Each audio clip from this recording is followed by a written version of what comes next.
The day the colors switched, a silly, laugh-out-loud kids' story.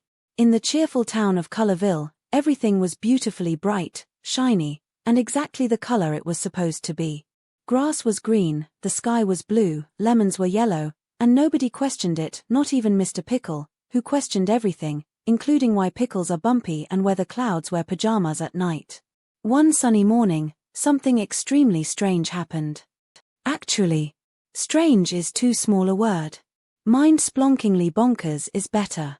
Because that was the morning when all the colors switched. Chapter 1, A Very Confusing Breakfast. Little Lila Bright was the first to notice.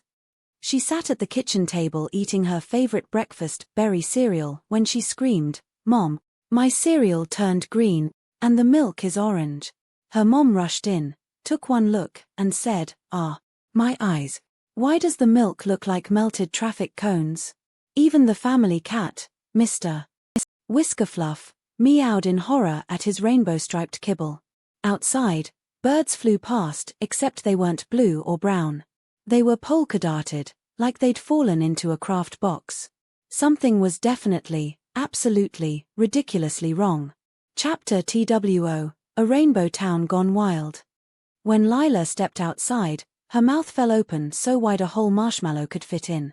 The sky was neon green. The grass was purple. The clouds were bright pink and shaped like giant, fluffy flamingos. And the sun was blue. A big, round blueberry in the sky. "This is the best day ever," shouted Benny Bubbles, Lila's best friend, who was roller skating down the street wearing mismatched socks on purpose. Benny loved chaos. But Lila shook her head. Something's wrong. Colors don't just take vacations. Suddenly, Mayor Toodletoot waddled onto a stage in the town square, wearing a sparkly suit that now glowed the color of a banana peel. "Citizens of Colorville," he announced. "Stay calm. Or, try to. Because we seem to be experiencing a slight, color catastrophe." Behind him, the town flag was plaid. It was not supposed to be plaid. Mayor Toodletoot cleared his throat. "Someone, or something, has switched the colors of the world." Everyone gasped. A little toddler wearing blue overalls raised his hand and asked, "But why is my face green?" Mayor Toodletoot's eye twitched. "We are working on it." Chapter 3, Meet Professor Poppensplat. Lila and Benny decided to visit the smartest person in Colorville, Professor Poppensplat, a scientist whose hair always looked like it had been electrocuted in 12 different directions. They found him in his lab staring at a giant, blinking machine labeled, the amazing color-sorting-o-matic 3000. It had buttons, levers, knobs, and a suspiciously large number of rubber ducks taped to the side. "Professor," Lila shouted.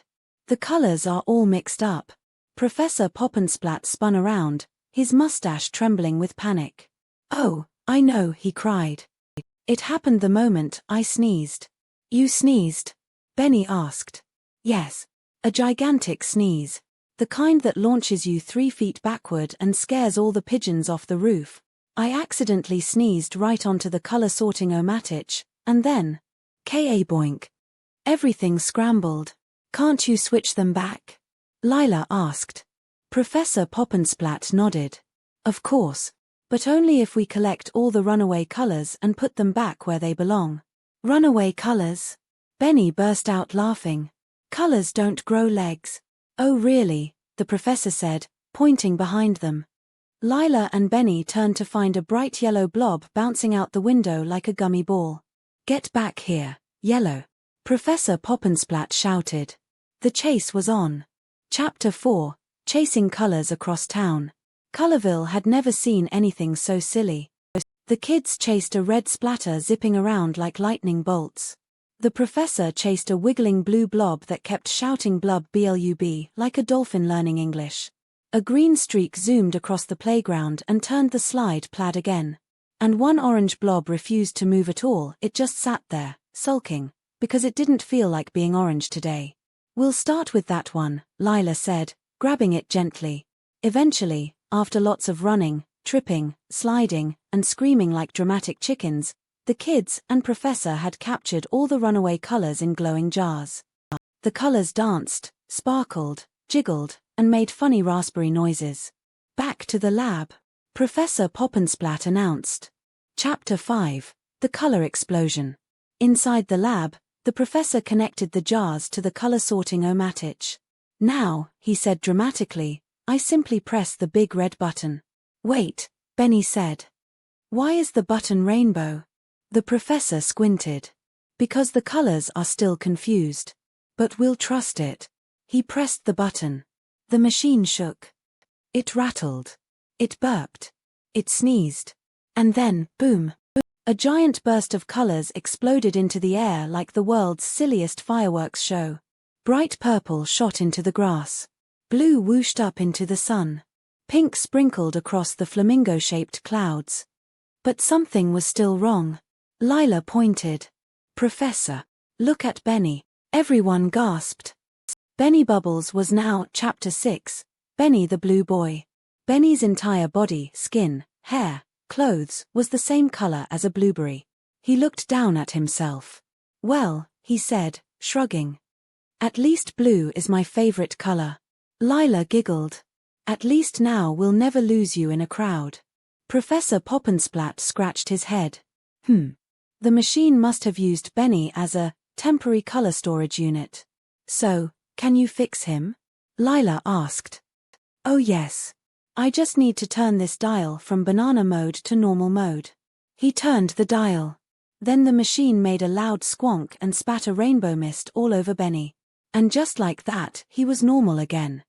Oh man, Benny said. I kinda liked being a blueberry. Chapter 7, Colorville returns to normal.